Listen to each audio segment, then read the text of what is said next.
series produk pasar modal. Di sini saya selaku moderator dan beserta anggota kelompok kami yang terdiri dari 3 orang.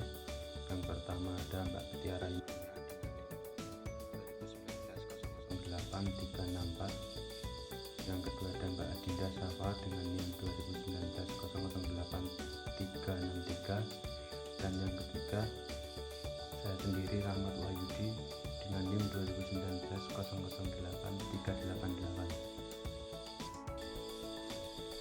Penjelasan pertama itu mengenai reksadana.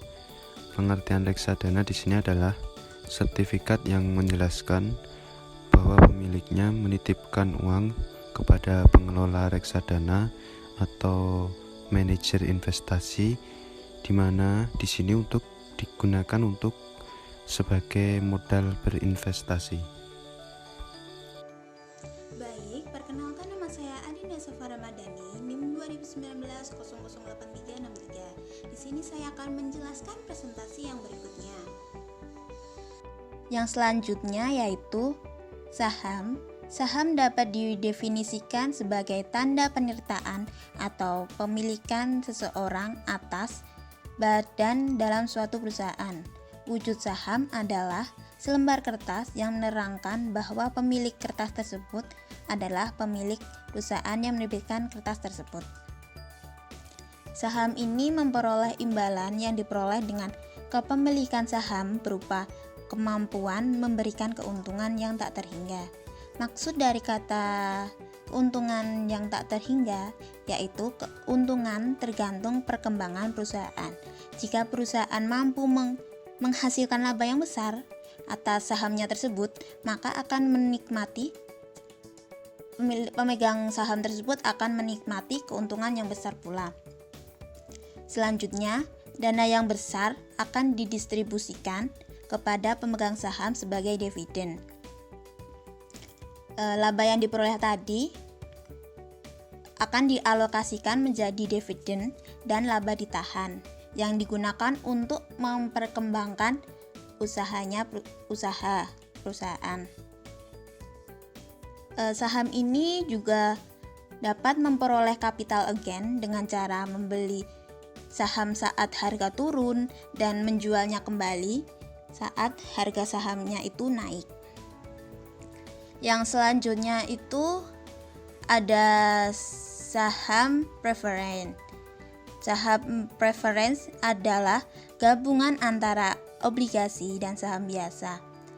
Jadinya di sini saham preference ini tergabung dengan karakteristik obligasi dan saham biasa. Saham preference ini memberikan hasil yang tetap seperti bunga obligasi. Saham preference ini tidak selamanya memberikan penghasilan yang dikehendaki oleh pemegang saham. Jadi, jika suatu ketika emiten mengalami kerugian, maka pemegang saham preference ini tidak memberikan pembayaran dividen dan lain sebagainya. Keistimewaan saham preference ini yaitu memberikan penghasilan yang lebih pasti, bahkan ada kemungkinan keuntungan lebih besar dari suku bunga deposit. Apabila perusahaan mampu menghasilkan dividen yang dapat disesuaikan dengan suku bunga. Pemegang saham preference memang tidak menanggung risiko sebesar pemegang saham biasa. Namun risiko pemegang saham preference lebih besar dibandingkan pemegang obligasi. Yang selanjutnya yaitu obligasi. Obligasi adalah surat berharga atas sertifikat yang berisi kontrak antara pemberi pinjaman dengan penerima pinjaman. Surat obligasi adalah selembar kertas yang menyertakan bahwa pemilik kertas tersebut memberikan pinjaman kepada perusahaan yang menerbitkan obligasi. Obligasi di sini sama persis dengan memiliki deposit berjangka.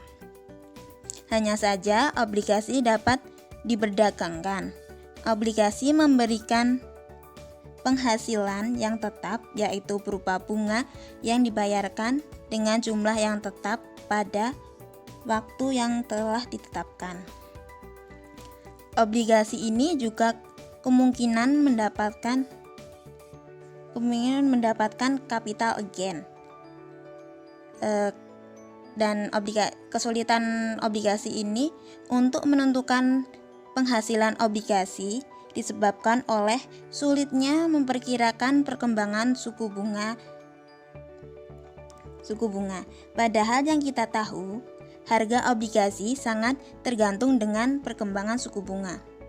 Misalnya, jika suku bunga bank kecenderungan meningkat, maka pemegang obligasi mengalami kerugian. Sekian penjelasan dari saya. Terima kasih.